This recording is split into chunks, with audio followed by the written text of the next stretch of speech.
you guys. So I've had a lot of people reach out to me and ask me for tips for starting a plant-based diet. So I figured I'd make a video about it because I'm sure there's probably more of you that are wondering that haven't asked me. So today I'm going to give you 10 tips for starting a plant-based diet. My first tip for you is to get familiar with what a plant-based diet is. And I covered this in my first video, Plant-Based What and Why, but there's a lot of information out there about plant-based diet. So Google it, do a little research, and just really get familiar with the things you can have, which are a lot, and the things that you can't have, which are only a few. But there also are a few names and terms of the animal ingredients that might show up on labels that you aren't familiar with. So get familiar with those so that you can properly read labels so you can avoid any animal products. Tip 2 is to invest in some cookbooks. Now, I'm not saying go on Amazon and pick the first plant-based cookbook or vegan cookbook that you see and buy it, because they're not all created the same. You want to go to a bookstore and look through books to find ones that have ingredients that you're familiar with. You don't want to get a cookbook that calls for all these crazy ingredients that you don't even know what they are, how to use them, or where to get them. So look for ones that have simple ingredients that you know, that you have, that you know where to get. There are some out there, so go ahead and look through the cookbooks. This one's one of my favorites right here. This is Thug Kitchen 101. They have 3 different cookbooks, but 101 is meals that all take under an hour. They don't have any weird ingredients, and that's just made for people who are new to plant-based eating. So they're real simple recipes, and this was the first cookbook that we got, and there's only been like 2, maybe 3 things in here that we haven't really liked. The rest of them all have been really, really good. So I would recommend this one, but get whichever one you find that has things that you think look good and that you can make. After you get used to eating plant-based, then you can go get the cookbooks that have the more bizarre ingredients and start experimenting with that. But I would definitely recommend starting with a book that you feel comfortable with. Step 3 is to go see a dietitian. If you're not familiar with what a dietitian is, they're commonly referred to as a nutritionist. Most insurances do cover visits with the dietitian, so make an appointment, go see a dietitian, and what they're going to do is they're going to go over your diet, and they're going to be able to tell you what things you need to really make sure you're eating in order to get the right nutrients, and what combinations you need to eat them. There's just a lot of information that they're going to be able to give you. And make sure that you write down any questions that you have before you go so that you can ask them. Write them down because you're going to forget them if you just try to remember them. Bring a pen, write down the answers that they give you. They'll probably give you some handouts with some information. And they're just going to be able to give you information that I can't give you because it's going to be tailored individually to you. They're going to be able to tell you what supplements you need to take and in what dosages you need to take them. They'll probably recommend a B12 supplement. If they don't, ask about it.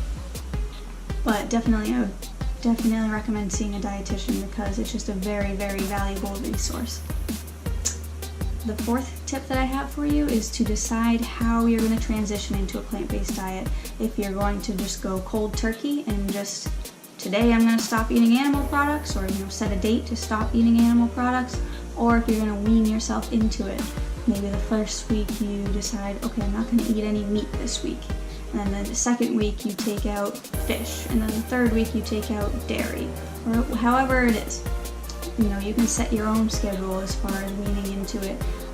For us, what we did was the first week we cut out meat and fish, and then the second week we cut out the rest of the things, the dairy and the eggs, and any animal byproducts like gelatin. So you can do it however you think is going to work for you. The key to it is just to set yourself up to succeed. So if you are one of those people that has to just jump right into it, then plan for that. But if you're not, and you're one of those people that's so averse to change, then wean yourself into it. But either way, make a decision and plan for that and stick to your plan. Then after you've done that, tip 5 is going to be to go through your kitchen, your cabinets, your pantry, and clean them out. You're going to go through, read every single label on everything, even if you just assume that it's plant-based, read the label anyways, because sometimes there is hidden ingredients that you didn't even know was there. You'd be surprised how many things milk is actually in. So go through, read all the labels, and sort them out into a pile of things that are plant-based, things that are not plant-based. Put all the things that are back in your cabinets. Then find homes for all of the things that aren't. Either give them to the food pantry, if you can. Find friends or family that could use the things. Or if it's something that is almost gone, like mayonnaise with this much left in the jar, toss it. We try not to toss food, but if you go into this with a plan of, well, I'm just going to finish up the things that I already have and then do plant-based, you're probably never going to get into it. So I would recommend against that. Just go through, sort everything out, and get rid of all the stuff that's not plant-based. Then you're going to take a look at all those cookbooks that you just got. This is tip 6 if you're keeping track. Go through all the cookbooks that you just got and plan some meals. For us, we only plan dinners, but if you need a little bit more structure than that, you can plan your breakfasts and your lunches as well. There's nothing wrong with that.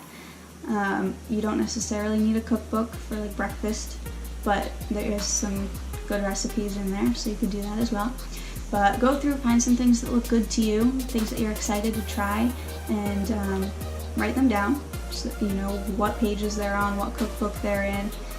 And then tip 7 is you're going to make a shopping list for all those items. Go through all the recipes that you just picked out, write down all the ingredients that you don't have, that you need to go buy.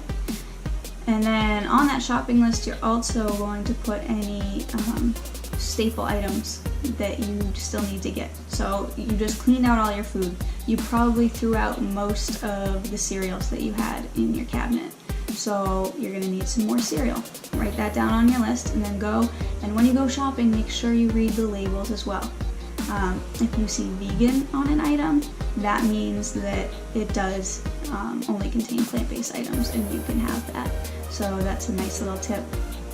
Also, eggs and milk are 2 of the major allergens, so that does have to be declared. So if you look at the ingredients list on an item, right below it there's going to be an allergen statement, and it will say right there if it has eggs or milk. So that's where I always start when I'm reading an ingredient list, because right then I can know, oh, I can't have that, and put it back. But if you don't see eggs or milk, then I go through and read the whole list of ingredients to make sure that there's nothing else hiding in there.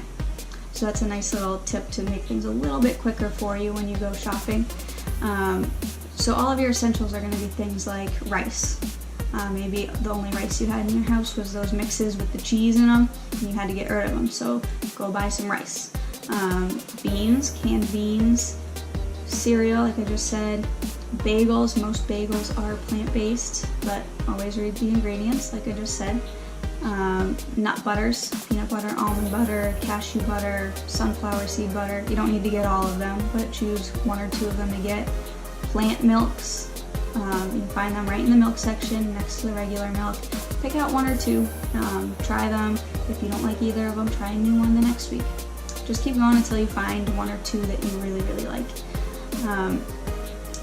Other staples, fruits and vegetables, you can get those fresh or frozen or canned. Canned, make sure you read the ingredients as well. Every single thing, you're going to hear me say it over and over and over again. Read the ingredients, because the food industry has really put milk into so many things that you never would have thought it is in. So read them. Then, tip 8. Maybe when you're grocery shopping, you see, oh, I see these veggie dogs here. I really like hot dogs, and I really didn't want to have to give up hot dogs, so maybe I'll get these veggie dogs. Well, let me give you a tip. Tip number 8, avoid veganized food. Further on down the road, you can get those things, but for right now, do not buy vegan versions of some of your favorite foods, like vegan pizza, vegan mac and cheese, vegan yogurt even. Give yourself a month or 2 eating plant-based before you try to eat those things that you used to eat, but in a vegan version or plant-based version. because some people might argue with me on this, but this is just from my own experience. When you go from eating a chicken nugget to eating a veggie chicken nugget, if you're probably expecting it to taste the same or very similar, and those things just don't. They don't taste the same as their animal-based counterparts. So I don't want you guys to be disappointed. I don't want to set you up for failure. So avoid those things for a couple months. Let your taste buds get used to eating plant-based foods. Then you can try those things and be like, oh, I really like this. But if you were to eat it back to back with a chicken nugget, it's not the same. You're going to be disappointed. I don't want that. You probably don't want that. So just give yourself a chance first. Wait a month or two. Tip 9 is to bring food with you when you are going out and about, when you're going to work, when you're just taking a long trip, even just keep some snacks in your car, because eating plant-based is just not as simple to go pop into the convenience store and grab a bite to eat, or go to McDonald's and get something to eat.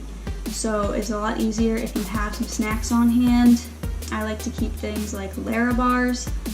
They're these fruit and nut bars. They are usually in the granola bar aisle. They're really good. They're easy to keep in your purse, in your backpack, in the car.